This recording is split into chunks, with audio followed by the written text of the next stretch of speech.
Bonjour à toutes et à tous, voici un petit document, présentation sur la bataille des retraites, qui démarre notamment ce jeudi 19 janvier avec une mobilisation sur Lyon à 11 heures à la manufacture des tabacs. Ce qu'on aimerait déjà rappeler sur cette première diapo, c'est que le système des retraites n'a pas toujours existé. On peut avoir l'impression qu'il est là depuis qu'on est né, nous de notre côté, en tout cas pour beaucoup d'entre nous. On a l'impression que c'est une espèce de chose qui est ancrée, qui est donnée limite, mais ça a été acquis au terme d'une grosse lutte.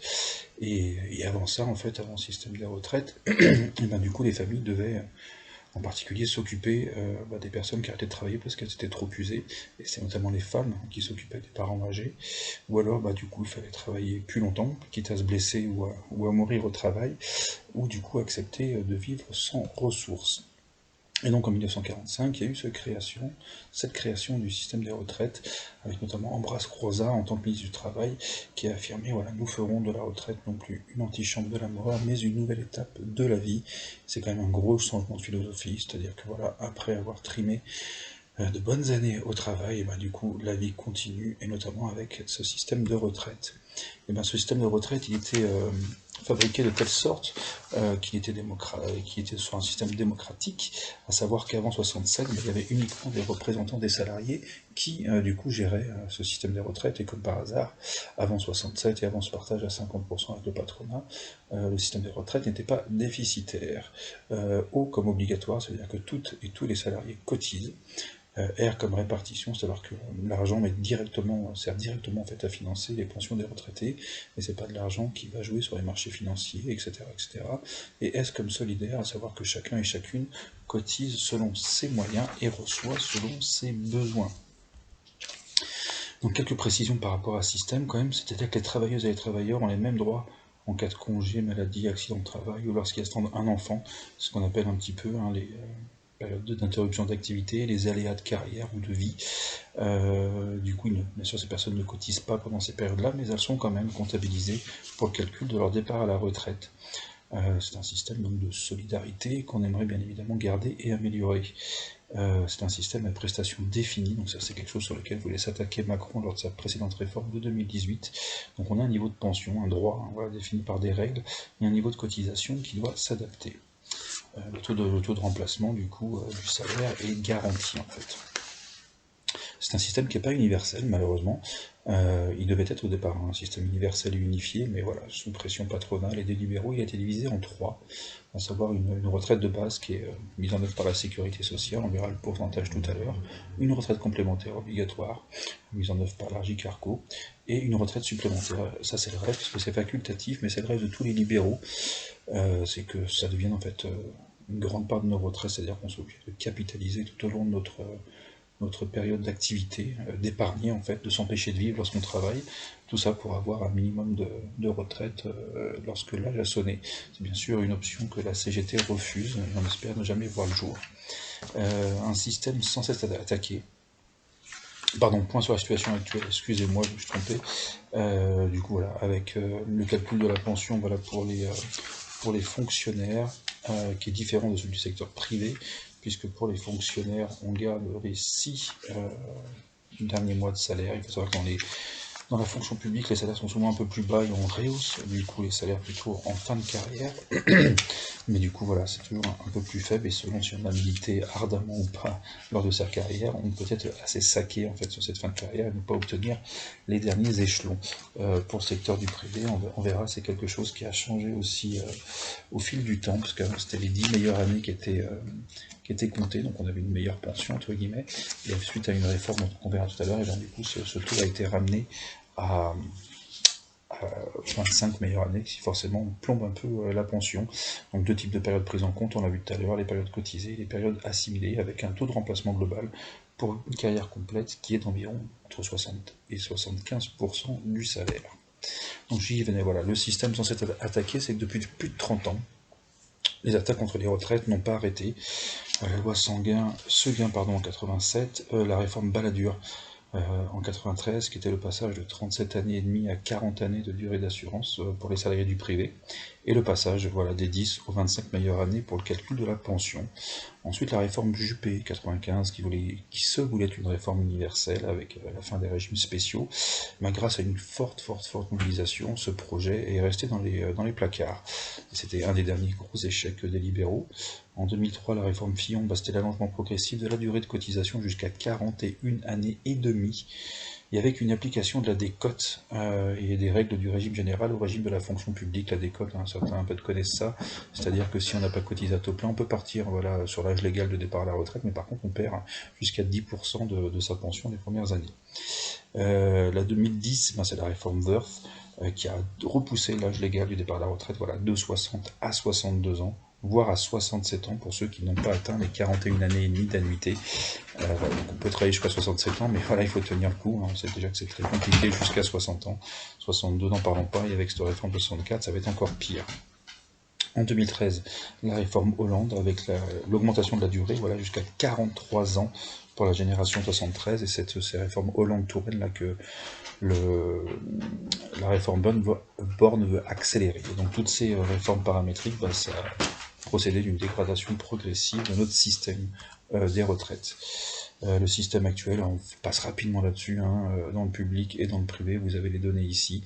Et voilà, pour avoir le taux plein, si on a commencé à travailler tard, si on a eu pas mal d'aléas dans la vie professionnelle, et ben du coup l'âge automatique du taux plein c'est 67 ans. Mais vous imaginez bien dans quel état on est à 67 ans. Et donc la fameuse réforme Borne, alors avec un allongement de 2 ans, avec un départ à la retraite, donc du coup à 64 ans, au lieu des 62 ans actuellement, c'est assez aberrant, on verra tout à l'heure un peu les arguments qu'on peut opposer à cette réforme, avec une accélération également donc, de la réforme Touraine de 2013, et avec un pseudo-progrès social, avec ces pensions minimum de 1200 €. On y revient aussi tout à l'heure, c'est un enfumage de première. Voilà, la réforme Borne vous a mis un petit tableau voilà, avec le départ par année, génération, et voilà à quelle heure on partira à la retraite sur ces années-là, donc pour arriver pour la génération 68 à 64 ans. Et sur ce petit tableau, du coup, l'accélération un petit peu des mesures Touraine prises en 2013 hein, sous un gouvernement pseudo-socialiste, et avec les annonces de Borne, avec cette accélération voilà, pour ces générations-là. Donc cette réforme, on l'a dit, inégalitaire, et pourquoi ? Pas tout à fait, parce que du coup, ça va déjà accentuer la précarité.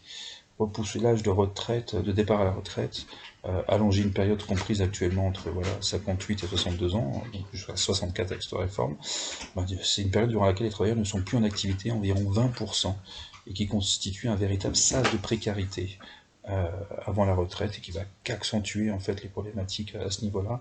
Au niveau de la santé, c'est très clair, plus on repousse le départ à la retraite, plus les risques d'y arriver en mauvaise santé augmentent. Espérer profiter du début de sa retraite en bonne santé ne sera malheureusement plus possible. C'est déjà très délicat d'arriver jusqu'à 62 ans, donc vous imaginez 64 ou plus si on n'est pas à taux plein. Le report de l'âge du départ à la retraite conduira à une dégradation aussi des conditions de travail. Partir plus tard signifie travailler plus longtemps dans de mauvaises conditions, avec un impact sur la santé des travailleurs et des futurs retraités. Et il y a aussi une inégalité en raison du genre, du handicap et de la pénibilité. La réforme va mécaniquement toucher plus les femmes, les professions pénibles, tout en remettant en cause les protections existantes.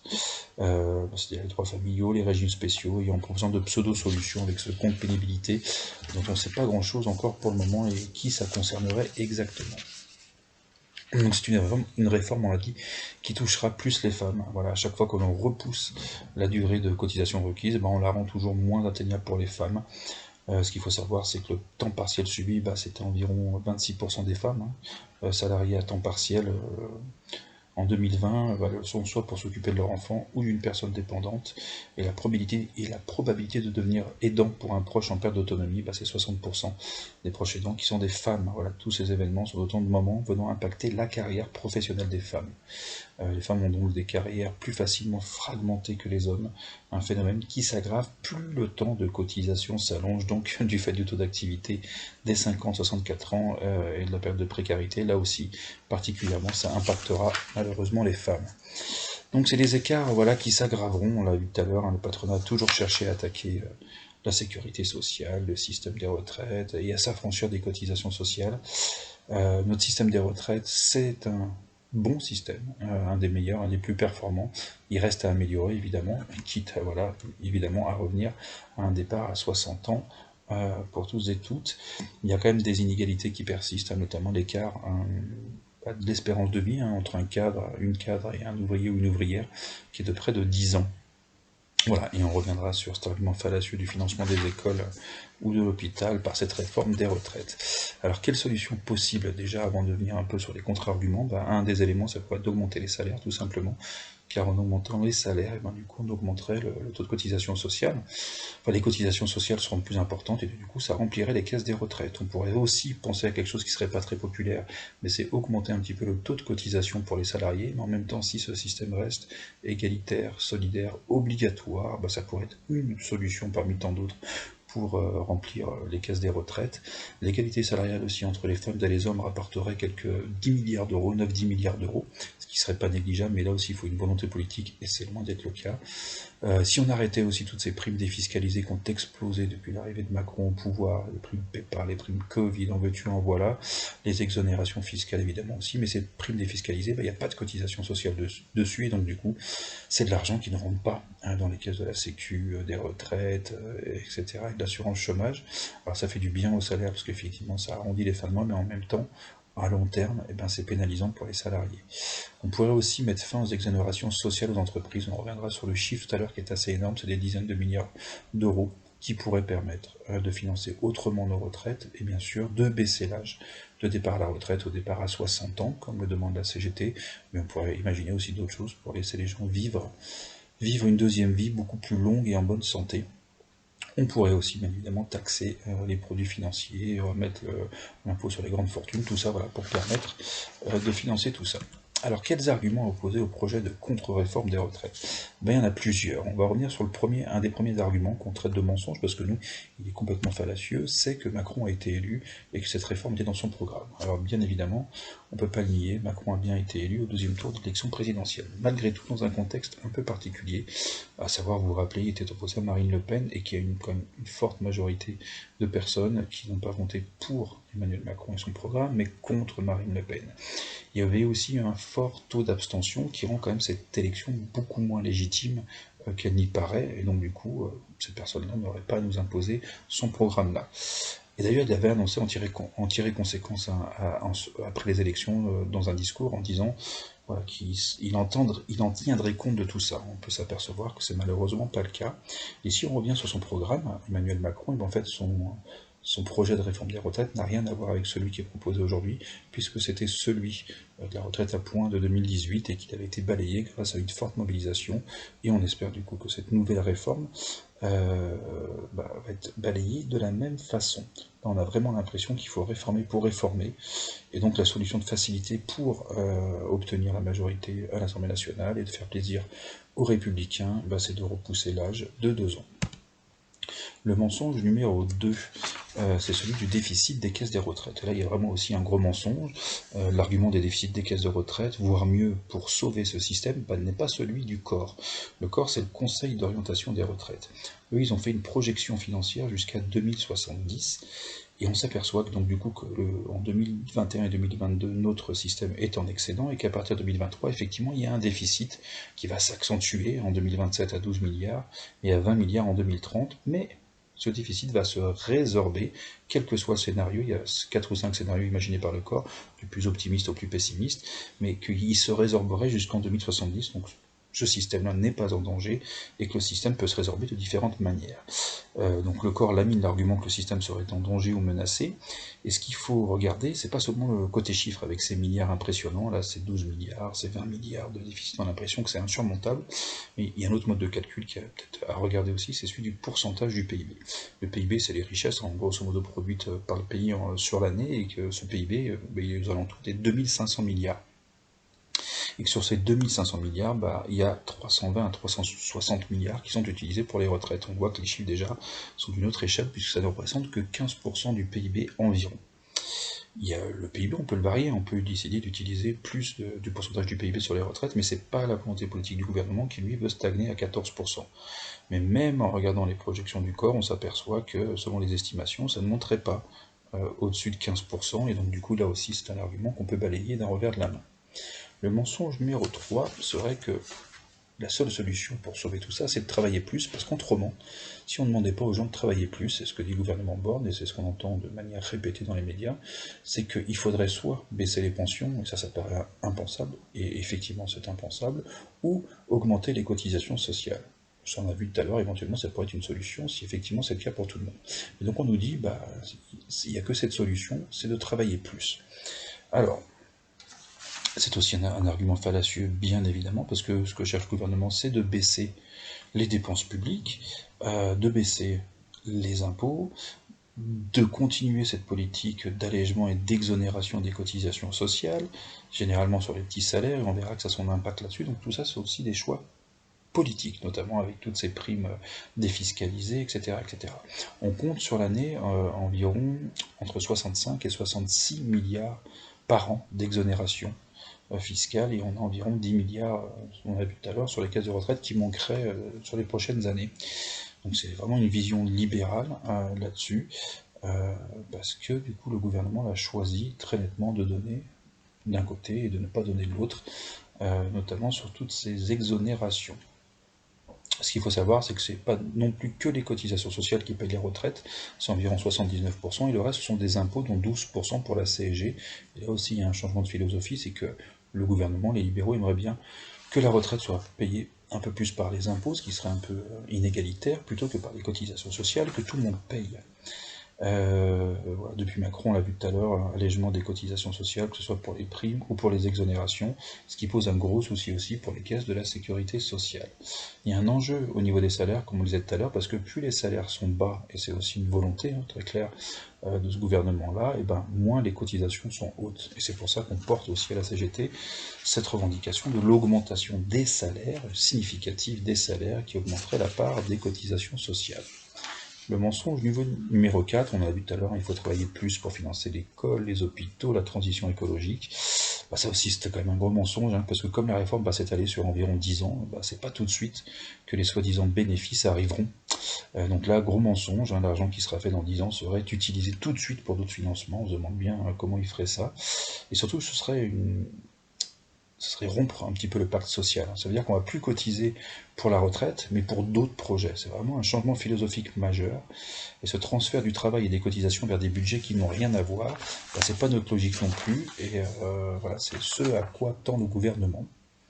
Le mensonge numéro 5, et voilà, il est assez important parce qu'ils vont beaucoup insister là-dessus, c'est on réforme les retraites pour que les petites pensions soient à 1200 euros. Alors ce qu'il faut savoir, c'est que cette mesure, a priori pour l'instant, ne concernerait pas les 5,7 millions de retraités qui sont déjà donc à la retraite, qui touchent une pension généralement, et ces 5,7 millions de retraités, ils touchent moins de 1000 euros brut par mois. Il y a 5,7 millions de retraités qui touchent moins de 1000 euros par mois. Et a priori, cette mesure ne concernerait pas ces personnes-là qui auraient a priori une petite revalorisation, mais qui ne serait pas au niveau des 1200 euros, tout en sachant que 1200 euros, c'est bien évidemment bien insuffisant pour vivre dignement. Donc ça, c'est à voir, du coup, ça ne les concernerait pas a priori, et surtout, du coup, voilà, en comptant un petit peu qui serait concerné, ça ferait juste moins de 100 000 personnes la première année de la réforme. Et pourquoi? Parce qu'en fait, il faudrait justifier d'une retraite complète pour pouvoir éventuellement avoir cette pension de 1200 euros si jamais on est en dessous. Et donc là, on voit bien qu'il n'y a aucun intérêt à le faire, et que on n'a pas... C'est vraiment impensable de penser que du coup, de reculer l'âge de retraite à 64 ans, ça pourrait avoir un impact. On pourrait même s'occuper déjà des retraités qui sont dans la misère, et de ne pas reculer cet âge de retraite pour accentuer la précarité de ceux qui travaillent. Donc voilà pour ce mensonge numéro 5. Un dernier petit graphique avant de vous laisser, du coup c'est voilà.